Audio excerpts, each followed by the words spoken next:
The rain was unrelenting, hammering the road like a relentless drumbeat, each drop exploding against my windshield in rapid succession. My wipers struggled against the torrent, swiping furiously only to be swallowed by darkness again. The highway stretched before me, a lonely ribbon of asphalt disappearing into the abyss of the storm. No streetlights, no other cars, just the glow of my high beams cutting through the endless black. I'd been driving for hours, too long. The rain had come out of nowhere, turning what was meant to be an easy night drive into something else. Something wrong. The silence in the car pressed against my ears, thick and oppressive. Then I saw her, a woman in white standing alone on the roadside. I barely had time to react. My headlights illuminated her pale form, soaked to the bone, her long dark hair matted to her face. She wasn't waving, she wasn't shivering, she was just standing there. Every nerve in my body told me to keep driving, but my hands moved on their own. The car slowed. The moment my foot lifted from the gas, the temperature inside the vehicle plummeted.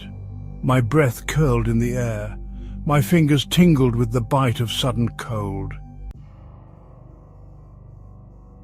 I rolled down the window, my voice coming out unsteady. "Do you need a ride?" She turned her head slowly, too slowly. The movement was unnatural, like something learning how to mimic human motion, but not quite getting it right. The sight of her face made my stomach twist. She was wrong. Her skin was too pale, her eyes too dark, bottomless pits where reflections should have been. The headlights seemed to warp around her, distorting the space she occupied. But she nodded. She climbed into the passenger seat without a word. The door never made a sound when it closed. The scent of wet roses filled the car. Subtle at first, then stronger, overpowering, rotten. The silence stretched. The rain droned on. I swallowed hard, forcing my voice steady. "Where are you headed?" Woman said. "Home." Her voice was paper-thin, like the wind whispering through a cracked window. I gripped the wheel tighter. I didn't know where home was, but I kept driving. Every so often I glanced at her from the corner of my eye. She never moved. Not a single breath lifted her chest. Her hands rested in her lap, still and stiff, the fabric of her dress barely touching the seat, as if she weren't quite sitting. The road stretched on forever. Her voice sliced through the silence like a razor. I turned. The tires skidded against wet pavement, my headlights revealing a narrow, winding road framed by looming trees. Their skeletal branches reached over the path, forming a tunnel. The further we went, the thicker the fog became. It curled around the car, clawing at the windows, smothering the headlights. I slammed the brakes. Ahead of us, barely visible through the mist, stood a rusted iron gate, twisted and half-collapsed.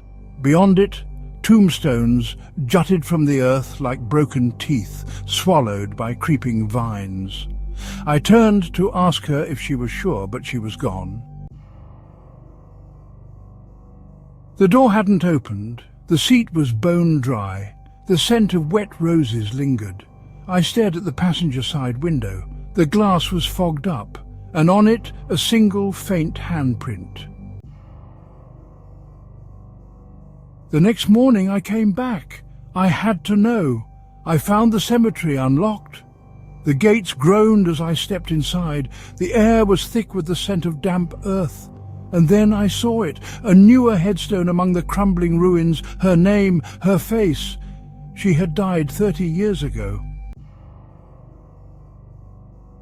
A gust of wind whispered through the trees, and when I turned back toward my car, there she stood. Not inside, not beside it, but sitting in the back seat, smiling.